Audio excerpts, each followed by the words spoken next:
Hello, good morning, good afternoon, good evening to all of you. मेरा नाम राहुल कुशवाहा है और आज से हम क्लास 9th का फिजिक्स स्टार्ट करने जा रहे हैं। आप देखेंगे बच्चों, फिजिक्स सबसे पहले चलिए इसी पॉइंट से स्टार्ट करते हैं। What is physics? हमें फिजिक्स पढ़नी ही क्यों चाहिए? What is physics? सॉरी, यहां पर देखेंगे फिजिक्स। आपको जरूरत ही क्या है फिजिक्स को पढ़ने की? फिजिक्स है क्या? सबसे पहले सवाल यही उठना चाहिए। जैसे लोग बोलते हैं बायोलॉजी, बायोलॉजी का ना, बायो मतलब livings, living things, logy mean study, living things की स्टडी, ऐसा कह सकते हैं। इसी तरीके से फिजिक्स का भी कुछ ना कुछ तो मतलब होगा ही। जैसे कई बार लोग बताते हैं कि आप मैथमेटिक्स क्यों पढ़ते हैं? ताकि मैथमेटिक्स में आप कैलकुलेशन कर सकें, उन चीज़ों को समझ सकें और डेली लाइफ में काम भी आते हैं मुझसे। तो अगर हम डिसाइड करना चाहें कि फिजिक्स है क्या, तो physics, what is physics? Physics वो है बच्चे लोग जिसके पास आपके नेचर के हर सवाल का जवाब है। हर सवाल का जवाब आपके फिजिक्स के पास है। मतलब पंखा चल रहा है, फिजिक्स है। मैं बोल रहा हूं, फिजिक्स है। यहां तक कि मेरी वीडियो आप तक पहुंच रही है, ये भी फिजिक्स है। ये पार्ट होता है हमारा इलेक्ट्रोमैग्नेटिक वेव्स का। इलेक्ट्रोमैग्नेटिक वेव्स, जैसे हम कहते हैं ना कि हमारे आसपास रेडिएशंस होती हैं, इंफ्रारेड रेडिएशंस हो गई या हीट वेव्स। जैसे आप कभी मेट्रो पे जाएं या कभी किसी मॉल वगैरह में जाएं, तो वहां पर वो स्कैनिंग करते हैं, थर्मल स्कैनिंग। क्योंकि हाँ, दुनिया में जितनी भी बॉडीज हैं वो इंफ्रारेड रेडिएट करती हैं, और वही इंफ्रारेड को वो डिटेक्ट करने के लिए मेटल डिटेक्टर से हमें गुजरना होता है, या फिर जो स्कैन करते हैं मेट्रो स्टेशन पे हो गया, रेलवे स्टेशन पे हो गया, बस स्टैंड पे हो गया। तो यही है फिजिक्स। आपके दुनिया के हर सवाल का जवाब किसके पास है? फिजिक्स के पास है। मतलब अगर आपको कुछ भी जानना हो, जैसे हम इसी को बात कर लें कि क्या जानना है, हमें यही जानना है कि भाई टीवी कैसे चलता है। तो टीवी चलाने के लिए हमें सैटेलाइट चाहिए।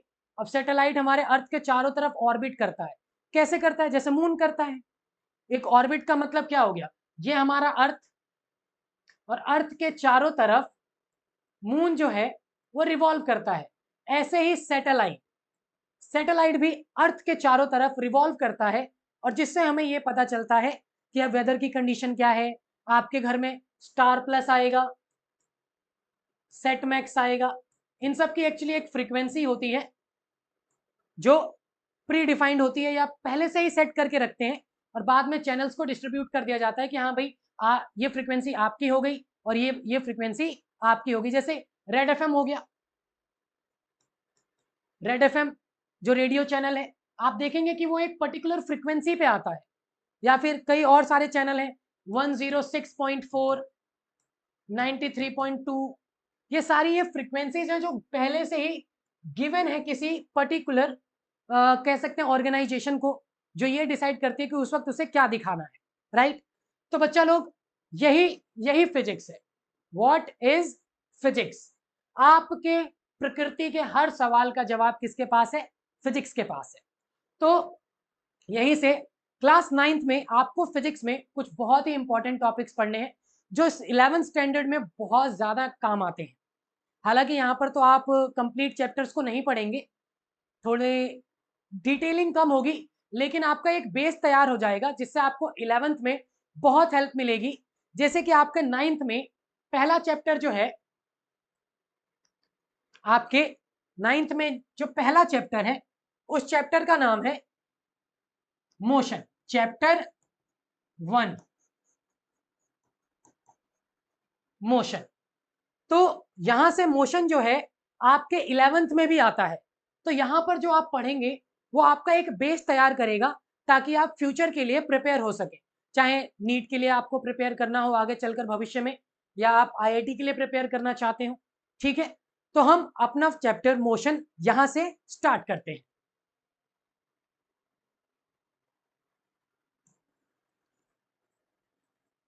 तो बच्चा लोग, सबसे पहले हम यहीं से क्वेश्चन से स्टार्ट करते हैं। What is motion? तो आप मोशन के बारे में क्या जानते हैं? मोशन, कोई भी चीज चल रही है मोशन है, बिल्कुल सही बात है। कोई चीज किसके रिस्पेक्ट में चली जाएगी तब मोशन है। अब मान लीजिए जैसे मैं बैठा हूं और मेरा फ्रेंड भी बैठा ही हुआ है, तो दोनों रेस्ट पे हैं, जिसे फिजिक्स की लैंग्वेज में स्टेशनरी ऑब्जेक्ट कहते हैं। स्टेशनरी मतलब रुका हुआ, वो स्टेशनरी नहीं जो आप दुकान समझते हैं जहां से पेन पेंसिल इरेजर खरीदते हैं, स्टेशनरी वो भी होती है, लेकिन एक स्टेशनरी ये भी होता है। स्टेशनरी का मतलब होता है रेस्टिंग पोजीशन। बट तो हम ये कह सकते हैं what is motion means change in position, change in position with respect to time। Time के रिस्पेक्ट में आपके पोजीशन में क्या चेंज आया, इसको हम मोशन कहते हैं। जैसे मान लीजिए यहां पर है गुड्डू, गुड्डू गुड्डू इस वक्त यहां पर अपने घर पर है, घर पर, घर कब है, मान लेते हैं टाइम हो रहा है, गुड्डू थोड़ा लेट उठता है तो 10 बज रहे हैं, 10 AM। 10 AM के बाद अब मान लीजिए गुड्डू को मम्मी ने उठाया, लेकिन गुड्डू उठ नहीं रहा है, ठीक है। मम्मी ने उसको उठाया, पंखा बंद कर दिया, लाइट भी बंद कर दी, सब कुछ, लाइट बंद नहीं कर दी, एक्चुअली ऑन कर दी। मम्मी लोग अक्सर ऐसा करती हैं कि बच्चे को उठाना हो तो पंखा बंद करके चली जाती हैं और लाइट ऑन कर देती हैं। तो लाइट ऑन कर दिया और लाइट ऑन किए हुए 20 मिनट्स हो चुके हैं, गुड्डू अभी भी अपनी पोजीशन पे है, मतलब गुड्डू की पोजीशन में कोई चेंज नहीं आया। गुड्डू जैसा लेटा हुआ था वैसे ही है अभी तक, ठीक है। लेकिन मान लीजिए अब मम्मी फिर झाड़ू लेकर आ गई और झाड़ू से पीटना स्टार्ट कर दिया, और 10:21 होते ही गुड्डू ने बिस्तर छोड़कर तुरंत तैयार होने चला गया कि भाई चलिए फ्रेश हो जाते हैं, हमको कुछ काम है, पढ़ाई लिखाई करते हैं या ट्यूशन जाते हैं या हमारा लेक्चर ही देख लेते हैं, ठीक है। तो अब आप देखेंगे कि गुड्डू का पोजीशन पहले ए था, ए से फिर बी, लेकिन ए बी के ही इक्वल है क्योंकि गुड्डू ने तो अपने पोजीशन को चेंज ही नहीं किया, ठीक है। पोजीशन सेम है, यहां पर पोजीशन सेम, लेकिन यहां पर पोजीशन चेंज हो गई, तो इस पोजीशन को आप कहेंगे सी, तो इसको बी कहना ठीक नहीं होगा, हम इसे ए ही बोल देते हैं, ठीक है। अब जो सी है ये चेंज्ड पोजीशन है, चेंज्ड पोजीशन। तो बच्चा लोग इसी को कहते हैं change in position with respect to time. आप देख रहे हैं कि टाइम में चेंज हो रहा है, टाइम में चेंज हो रहा है, लेकिन अगर पोजीशन में भी चेंज हो रहा है तो उसी को आप कहते हैं मोशन।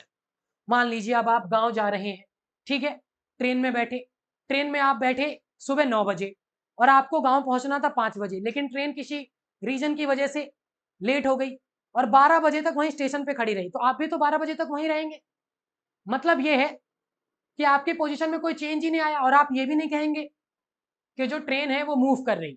ट्रेन तभी मूव करेगी जब टाइम मूव करे और ट्रेन का पोजीशन भी चेंज हो, मतलब स्टेशन ए से स्टेशन बी तक चला जाए, इसी को आप कहेंगे मोशन। ओके, आई होप आप लोग समझ गए होंगे। तो इसके बाद हम स्टार्ट, अब मोशन से ही दो बातों का जन्म होता है, एक डिस्टेंस और एक डिस्प्लेसमेंट, एक डिस्प्लेसमेंट। अब आप देखेंगे कि फिर ये डिस्टेंस और डिस्प्लेसमेंट होता क्या है। तो आप डिस्टेंस बिल्कुल सही समझे, दूरी। डिस्प्लेसमेंट को हिंदी में विस्थापन कहते हैं, हालांकि हिंदी आजकल के बच्चों के लिए ऐसी हो गई है जैसे विलुप्त हो गई हो, समझ में नहीं आता इतना, लेकिन फिर भी अगर हम डिस्टेंस की बात करें तो दूरी, और डिस्प्लेसमेंट मतलब विस्थापन, विस्थापन मतलब चेंज क्या हुआ, ठीक है। तो हम कहेंगे डिस्टेंस वो होता है बच्चे लोग actual path travelled, actual path travelled, ठीक है। एंड डिस्प्लेसमेंट क्या होता है, शॉर्टेस्ट पाथ, शॉर्टेस्ट पाथ, और you can say distance between final and initial position, final and initial position. ठीक है, अब इसको समझने के लिए हमें समझना पड़ेगा थोड़ा सा इसको और डिटेल।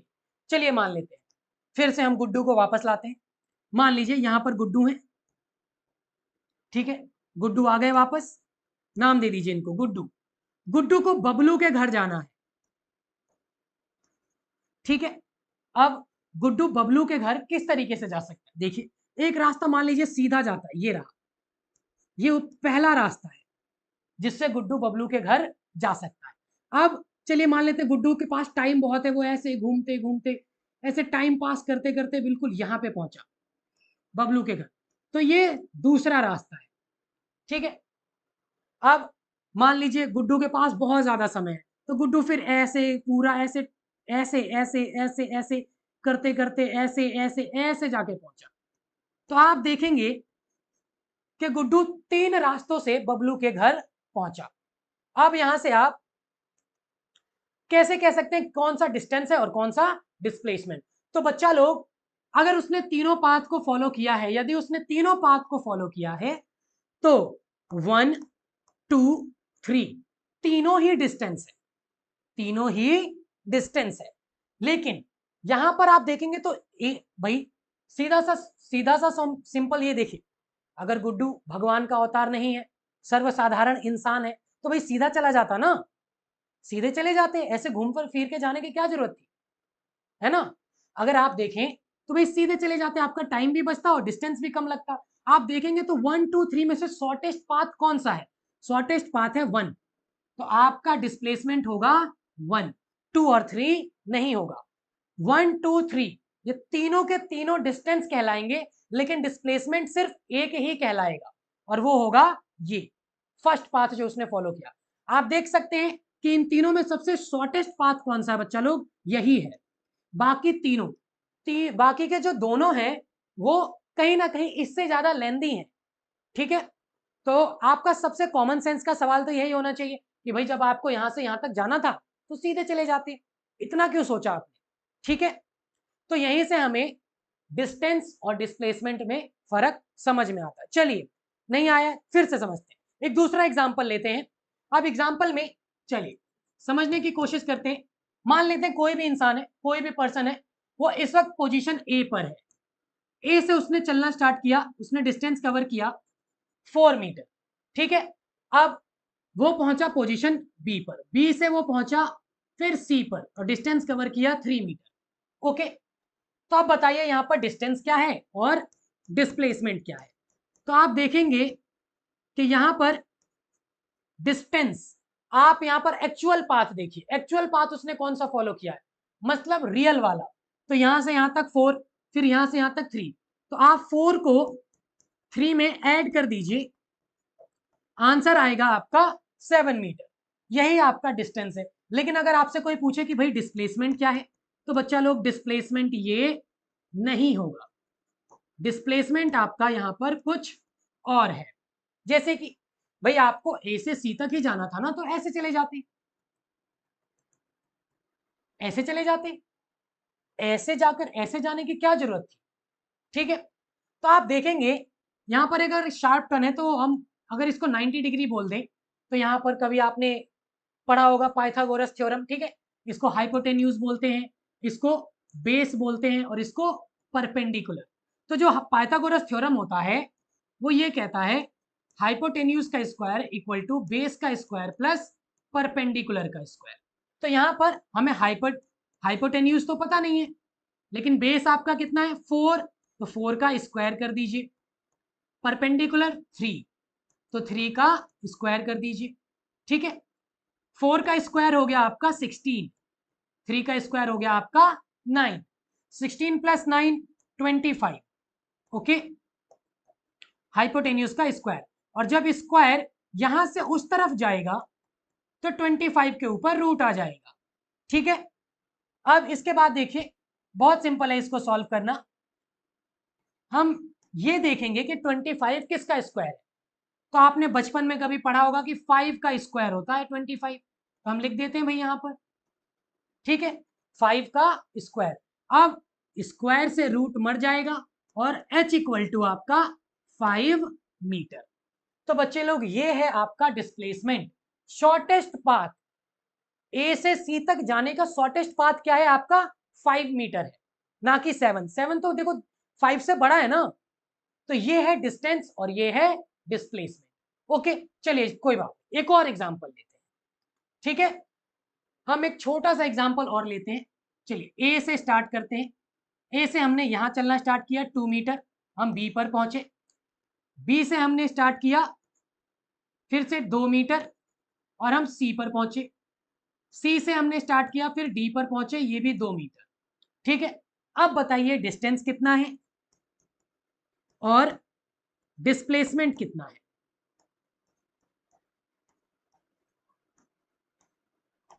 आप लोग कोशिश करेंगे, पॉज करके आप ट्राई कर सकते हैं। ठीक है,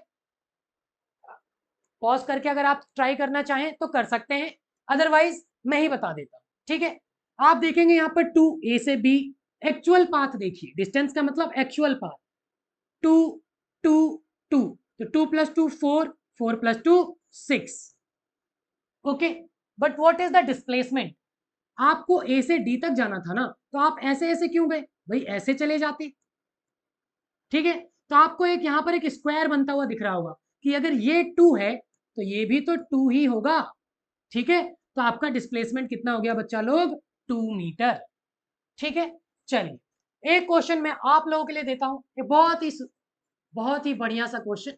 ठीक है, चलिए एक एग्जांपल लेते, यहां से,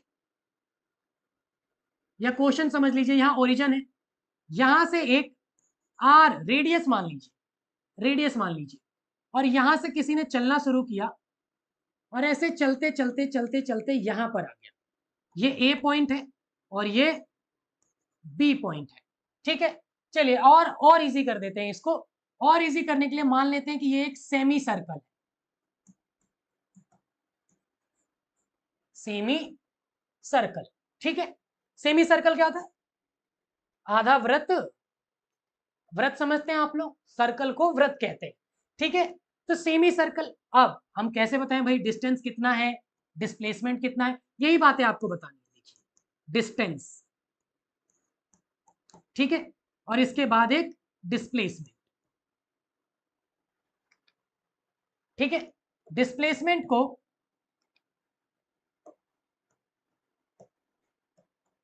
कैसे समझेंगे, वही अपना दिमाग लगाइए भाई। डिस्टेंस का मतलब है एक्चुअल पाथ, यहां से ऐसे ऐसे ऐसे ऐसे करके जा रहा है।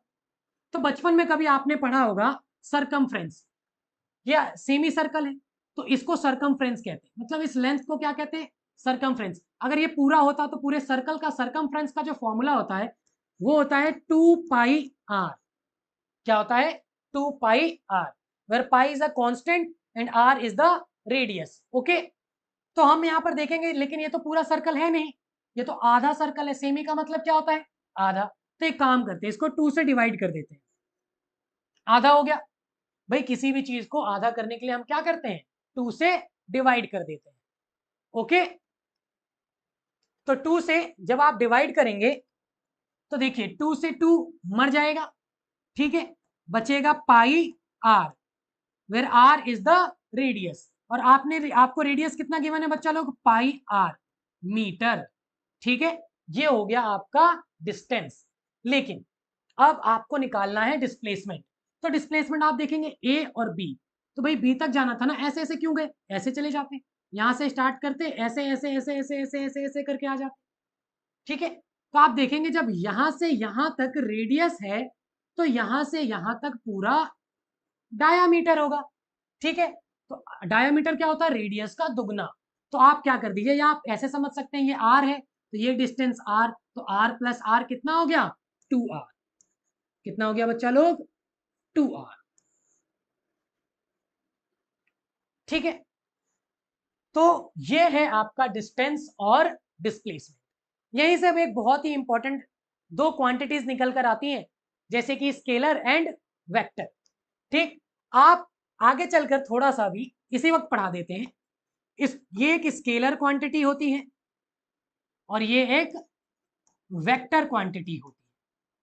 ठीक है, वेक्टर क्वांटिटी, अब ये बता तो दिया कि सर डिस्टेंस स्केलर है, डिस्प्लेसमेंट हमारा वेक्टर है, लेकिन ये होता क्या है ये तो हमें पता ही नहीं है। ठीक है, चलिए सबसे पहले आप स्केलर और वेक्टर को अच्छे से समझ लीजिए। आगे चलकर वेक्टर नाम का पूरा चैप्टर मिलेगा आपको, जो पूरे 11th में काम आता है आपको पढ़ने के लिए। वेक्टर नहीं आता तो फिर तो आप ये समझ लीजिए फिजिक्स में बहुत दिक्कत होगी आगे चलकर। तो हालांकि यहाँ पर तो बहुत छोटे लेवल पे है, आपको बस इतना बताया जाएगा कि स्केलर और वेक्टर होता क्या है। ठीक है, जैसे मान लीजिए इसको भी एक एग्जाम्पल के थ्रू समझते हैं। कभी आप अपने पेरेंट्स के साथ या बड़े भाई बहन के साथ जाते होंगे शॉपिंग वगैरह करने, शॉपिंग कह रहा हूँ राशन खरीदने या कभी सब्जी खरीदने। ठीक है, मान लेते हैं आप सब्जी खरीदने गए, तो आपने कभी सब्जी बेचने वाले भैया से ये नहीं कहा होगा कि भैया मुझे 5 किलो आलू दे दो ईस्ट डायरेक्शन में, राइट? ऐसे थोड़ी बोलते हैं भैया, वो भी कंफ्यूज हो जाएगा, अरे यार मैं तो बचपन से आलू बेच रहा हूँ या कभी 10-15 साल से आलू बेच रहा हूँ, ये एक अनोखा प्राणी आया है जो आलू मांग रहा है, वो भी ईस्ट डायरेक्शन में। या कभी आप राशन की शॉप पे जाकर ये नहीं कहते कि मुझे 5 किलो चीनी दे दो नॉर्थ डायरेक्शन में, है ना? ऐसा हम नहीं कहते। तो यही सारी चीजें होती हैं। स्केलर वो होता है बच्चे लोग, अब आपने आलू खरीदा, आलू, ठीक है, आलू कितना खरीदा? 5 kg, 5 kg। तो इसको कहते हैं मैग्नीट्यूड। ये जो 5 kg आपको दिख रहा है ना, ये मैग्नीट्यूड है। तो आप देख रहे हैं ना, इसके पास कोई डायरेक्शन नहीं, ठीक है। लेकिन मान लीजिए यहां से आपको, ये आपका घर हो गया, घर बना लेते हैं, ठीक है। चलो घर में एक छोटी सी खिड़की भी दे देते हैं, ठीक है। ये घर हो गया और ये स्कूल हो गया। स्कूल थोड़ा बड़ा होता है तो उसको थोड़ा सा बड़ा बना लेते हैं, राइट? और उसमें 2 खिड़कियां दे देते हैं, ठीक है। तो आपको पता होगा कि आपका जो स्कूल घर है, घर और ये स्कूल, वो किसी पर्टिकुलर डायरेक्शन में होगा। मतलब अब ऐसा नहीं होगा आप भाई ऐसे चलेंगे, मान लेते हैं ईस्ट डायरेक्शन, ऐसे चलेंगे तभी स्कूल पहुंचेंगे। पहुंच तो आप ऐसे भी जाएंगे कि भाई इधर से पूरा ऐसे घूम घुमाम के ऐसे करके आप यहाँ पूरा टाइम पास करते हुए आए, ठीक है। लेकिन फिर वही बात आ जाती है कि अगर आप साधारण इंसान हैं तो ऐसे ही जाएंगे, ठीक है। तो आप देखेंगे कि जो आपका स्कूल है वो एक पर्टिकुलर डायरेक्शन में ही होगा, और उसी पर्टिकुलर डायरेक्शन को ऐड हो जाने से अब इसको कह देते हैं आपका स्कूल कितनी दूर है भाई? 500 मीटर ईस्ट की तरफ है। तो आप जब 500 मीटर ईस्ट की तरफ चल लेंगे तब आपका स्कूल आ जाएगा, और इसी बात को हम कहते हैं वेक्टर। क्या कहते हैं? वेक्टर। ये बच्चा, ये हो गया मैग्नीट्यूड, ये हो गया आपका मैग्नीट्यूड, और ईस्ट हो गया आपका डायरेक्शन, ठीक है। यही है आपका स्केलर और वेक्टर, ठीक है। वेक्टर के पास मैग्नीट्यूड और डायरेक्शन दोनों होते हैं, स्केलर के पास सिर्फ और सिर्फ मैग्नीट्यूड होता है, ओनली मैग्नीट्यूड, ओके। तो यहीं से आपका जो डिस्टेंस होता है वो स्केलर होता है। आपने देखा ना, हमने स्टार्टिंग में 3 फिगर बनाए थे, गुड्डू बबलू के घर कैसे जा रहा था? 3 रास्ते से जा सकता था, राइट? तीनों के तीनों ही डिस्टेंस थे, उसमें आप ये देखें किसी भी रास्ते से जाए कोई फर्क नहीं पड़ता, लेकिन डिस्प्लेसमेंट सिर्फ एक ही था, जो पहला रास्ता उसने फॉलो किया था, राइट? तो पहला रास्ता आपने देखा ना बिल्कुल सीधा था ऐसे करके, तो आप देखेंगे ना तो एक पर्टिकुलर डायरेक्शन में जाएगा। इसीलिए डिस्प्लेसमेंट जो होता है आपका वेक्टर क्वांटिटी होती है, और डिस्टेंस जो होता है वो आपका स्केलर क्वांटिटी होती है, ओके। आई होप आप लोगों को समझ में आ गया होगा। कोई भी क्वेरीज हैं आप कमेंट सेक्शन में हमसे पूछ सकते हैं, हम जैसे ही हमको समय मिलेगा हम आपको बिल्कुल रिप्लाई देंगे, ठीक है। कैसा भी बच्चा लोग आप ये समझ कर चलिए, जो एक स्टूडेंट या विद्यार्थी का जो जीवन होता है वो मूर्खों का जीवन होता है, राइट? आप अपने टीचर से कुछ भी पूछ सकते हैं, right, according to syllabus, okay.